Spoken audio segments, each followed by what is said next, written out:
Assalamu alaikum. This is Sojla Sahar from Mashriq.Tv. Today the first story is about last minute White House decision opens more Arctic land to oil leasing. US President Donald Trump's administration announced on Monday that it has made final its plan to open up vast areas of once protected Arctic Alaska territory to oil development. The U.S. Bureau of Land Management released its plan for the National Petroleum Reserve in Alaska, a 23 million acre swath of land on the western North Slope. The decision is one of a number of pro drilling actions taken by the Trump administration in its final days. The plan allows oil development in about 80% of the reserve. Our next story is about making warnings, Iran monitoring US moves in region. US on Sunday reversed its self-ordered aircraft carrier Nimitz to remain in Persian Gulf, stirring tensions. Iran says it is closely monitoring the movement of US vessels in the Persian Gulf and has conveyed warnings to Washington and regional countries. Iran's intelligence and security agencies are watching the hidden moves of the US in the region.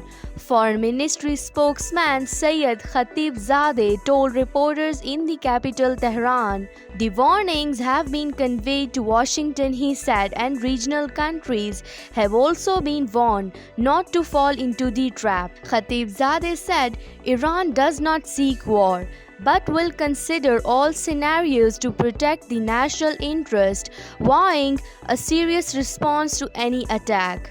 Let's move on to our next story. Mexico offers political asylum to Julian Assange.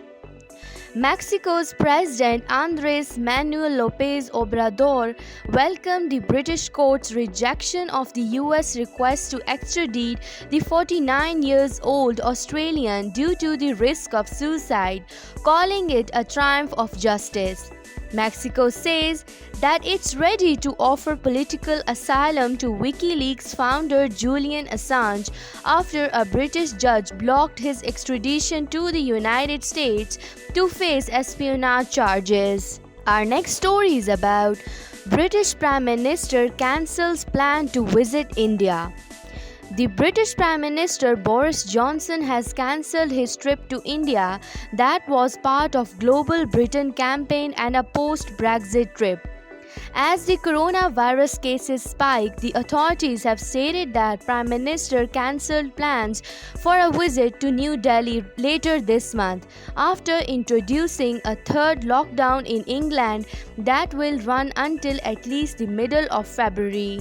It was perceived as a signal of intent to boost the UK's wider ties around the world.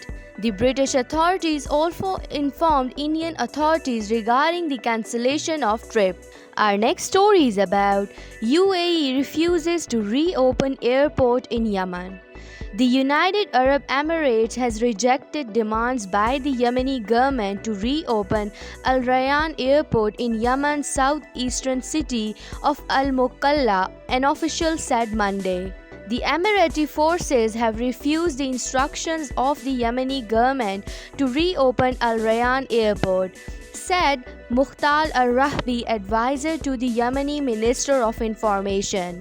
The UAE, which is the second most active member in the Saudi-led Arab coalition in Yemen, turned the airport into a military base for its forces in 2016 and refuses to reopen it for security reasons. Our next story is about Islamophobia in Germany. Record shows nearly 650 anti-Muslim crimes in 2020. Germany's Turkish Muslim community is alarmed by the increase in Islamophobia hate crimes, senior figures said.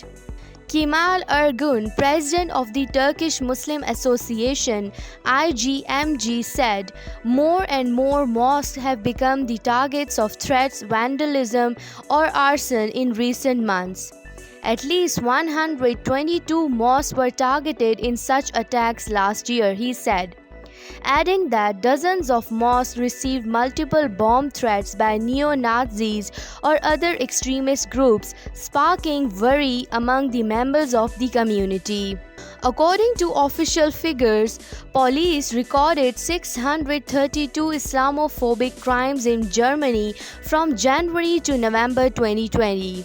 These included insults, threatening letters, disruption of religious practice, physical assaults, and damage to property. Our next story is about Saudi Arabia lifts Qatar embargo, easing the Gulf crisis. Saudi Arabia will open its airspace and land border to Qatar in the first step toward ending a year-long diplomatic crisis that deeply divided U.S. defense partners, frayed societal ties, and tore apart a traditionally clubby alliance of Gulf states. Qatar's only land border has been mostly closed since mid-2017 when Saudi Arabia, Egypt, the United Arab Emirates and Bahrain launched a blockade against the tiny Gulf state, accusing it of supporting Islamist extremist groups and of having warm ties with Iran. The Saudi border, which Qatar relied on for the import of dairy products, construction materials, and other goods, opened briefly during the past 3 years to allow Qataris into Saudi Arabia to perform the Islamic Hajj pilgrimage. This is it for now. Thank you for watching Mashriq.Tv. If you have any queries, you can email us at info@mashriq.tv.